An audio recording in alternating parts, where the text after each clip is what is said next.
Bueno, con la solemne entrada de Jesús a Jerusalén, en esa evocación tan conmovedora en la que el pueblo lo recibe aclamándolo con cantos, bendito el que viene en el nombre del Señor, hosana, hosana en el cielo.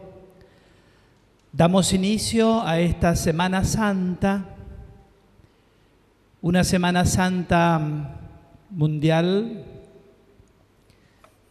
con características impensadas, ¿verdad?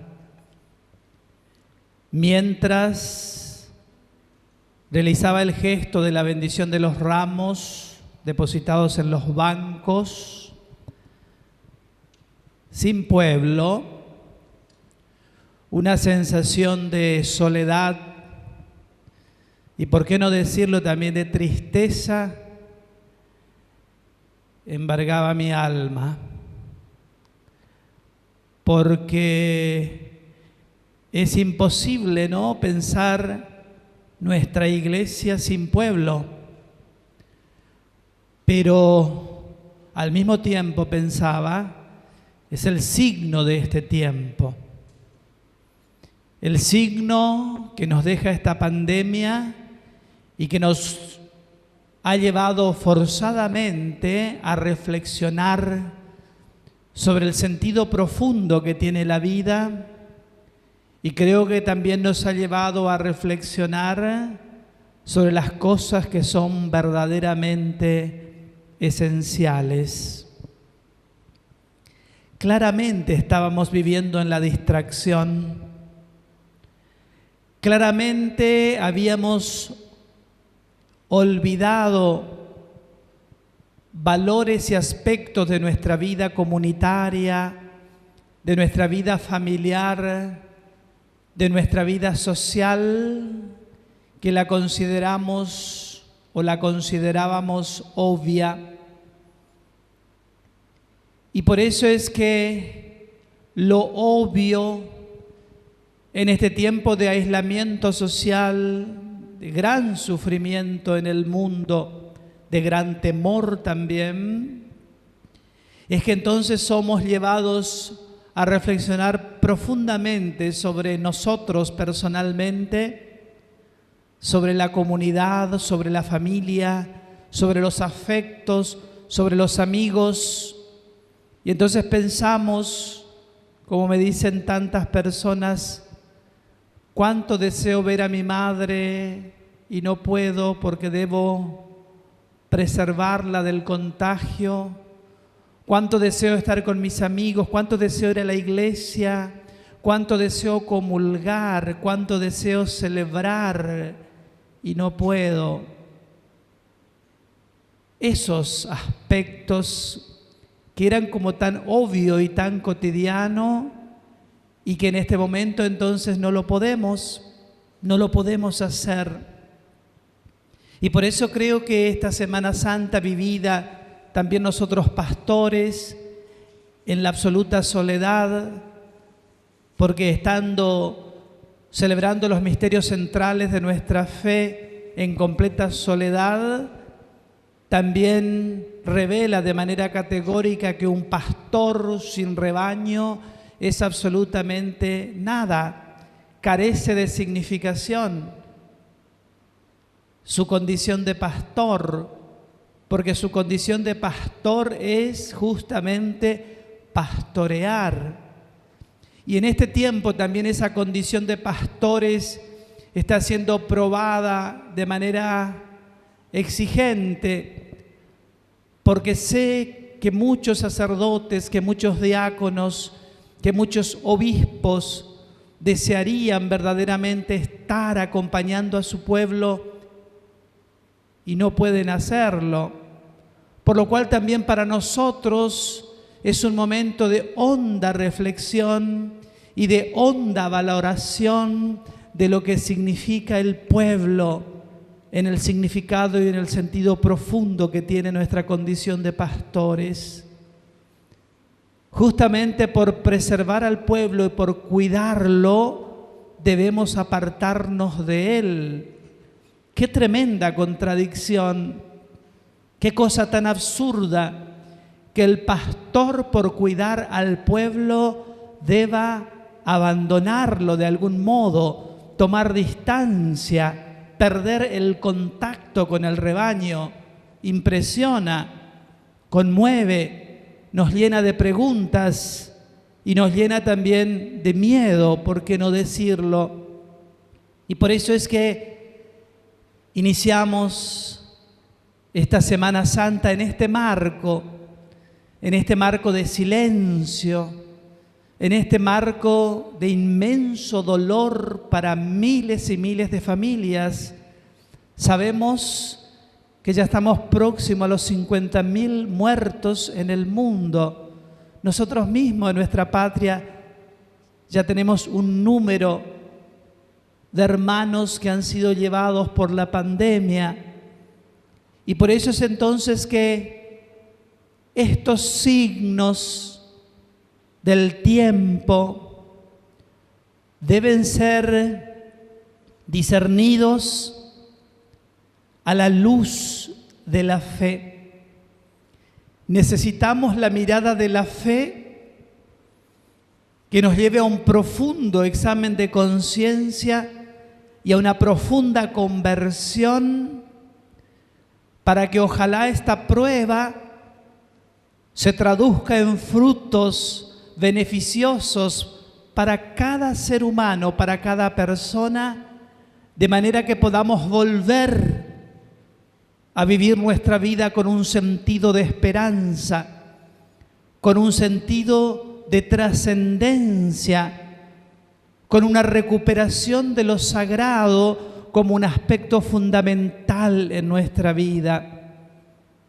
¿Cuántas personas quisieran vivir la Semana Santa, acaso por primera vez, con una adhesión más intensa y más presente a sus expresiones religiosas, y no pueden hacerlo? Lamentablemente uno comienza a valorar las cosas que tenía cuando ya no las tiene. ¿Cuántas personas quizás perdieron a sus seres queridos y, distraídos como estaban en la vida, no los visitaron, no les dijeron: te amo, eres importante para mí, cuánto te necesito? Escuchaba y veía en la televisión el testimonio de una joven italiana que perdió a su mamá, y su dolor máximo fue no poder haber estado con su mamá en las horas decisivas en las que quizás ella más la necesitaba. Y se preguntaba a esta chica a sí misma: comencé a pensar las veces que la visité y las veces que le dije que la amaba y que la necesitaba. Fueron muchas veces, gracias a Dios, porque cuidé mucho y atendí siempre a mi mamá. Pero qué terrible dolor no haber podido despedirme de ella, porque esta pandemia nos priva en la situación límite más dramática del ser humano, que es la muerte. Nos priva hasta de despedir nuestros seres queridos, de darles el último adiós, de hacer el duelo mirándolos por última vez y rezándole a Dios para pedir por sus almas. No nos da ni siquiera esa chance. Y por eso es la mirada de la fe la que nos debe llevar a este profundo discernimiento, de esta profunda reflexión, de este profundo examen de conciencia, para cambiar muchas cosas que necesitan imperativamente ser cambiadas en nuestra vida. Y esas cosas que deben ser cambiadas en nuestra vida tienen que ver en primer lugar con un volver a Dios. El mundo debe volver a Dios, porque en el momento en el que volvemos a Dios, todos los aspectos de nuestra vida comienzan a ordenarse. Apartados de Dios, Vivimos en el desorden en todos los aspectos de nuestra vida. Cuando volvemos a Dios, Dios comienza a ordenarnos personalmente, familiarmente, comunitariamente, socialmente. Y eso es lo que está sucediendo en este tiempo. La pandemia nos lleva a compartir en familia mucho más tiempo. La pandemia nos lleva a pensar en Dios y a pedirle ayuda, como es el caso de este médico que ya lo compartí en otros testimonios, pero que vuelvo a remarcarlo porque me parece importante. Yo soy ateo o agnóstico, no sé, no tengo fe, confesa, pero lo único que puedo decir es que ante cada vida que se escapaba de mis manos, salían de mis labios naturalmente estas palabras: Dios, si existes, ayúdanos. Por eso, estas pruebas por las que pasa el mundo dejarán seguramente lecciones importantes para que volvamos como humanidad renovados, seguramente con una mayor luz, con una mayor sabiduría, con un mayor amor. Y por eso los invito al ingresar en esta Semana Santa, hermanos, hermanas, a que verdaderamente ese aislamiento lo vivamos también con un profundo recogimiento, que podamos orar intensamente acompañando a Jesús en el trance de su ascenso a la cruz. Cada situación que vivirá el Señor en esta semana y que litúrgicamente evocaremos la despedida de sus discípulos, el experimentar la traición y el abandono, el miedo. Jesús en el huerto de Getsemaní, el Jueves Santo, tiembla de miedo porque sabe que deberá afrontar la muerte, la humillación, el dolor.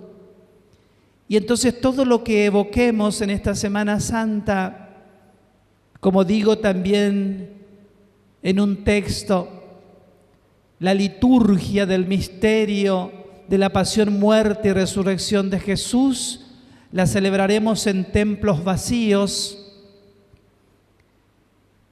pero la liturgia verdadera, donde acontece verdaderamente el misterio de la pasión y la muerte de Cristo, está sucediendo en la vida.